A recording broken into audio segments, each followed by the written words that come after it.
السلام عليكم ومرحبا بكم. معكم كويزين إكرام دي زد. إن شاء الله تلقاكم هذه الفيديو في أحسن حال وفي صحة جيدة إن شاء الله. اليوم حبيت نشارك معكم هذه الوصفة، وصفة اقتصادية أي واحد يقدر يحضر هذه الوصفة، اللي هي أجنحة الدجاج مشوية في الفرن. هذه أجنحة تاع الدجاج رافقتهم مع شوية تاع البطاطا المقلية، وأيضا مع صلصة الثومية درتها على أصولها، ومع سلطة، والسلطة ما فيهاش مكونات بزاف. ان شاء الله تعجبكم هذه الوصفة وتجربوها كامل، وما تنسونيش بهذاك الجنب باش تطلع لا فيديو نتاعي فضلا وليس امرا. اما الان نبداو الوصفة على بركة الله ونقولوا بسم الله. واش عندي في هذه الوصفة؟ وهنا كما راكم تشوفوا هذه مكونات نتاع الوصفة. عندي نص كأس نتاع الزيت، ديروا الزيت اللي حبيتوا ديروا زيت الزيتون، اللي حبي يدير زيت المائدة عادي. عندي حبة نتاع عصير نتاع الليمون او القرص.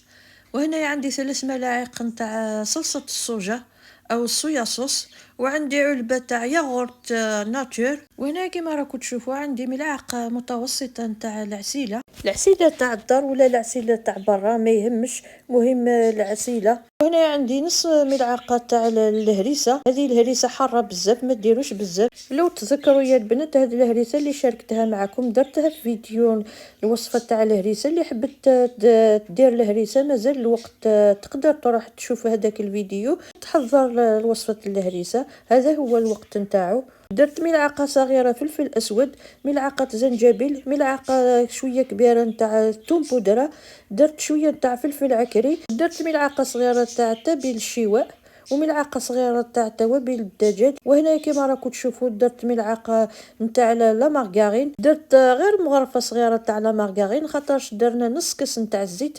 اما لا هذاك الزيت بركة ما نزيدوش.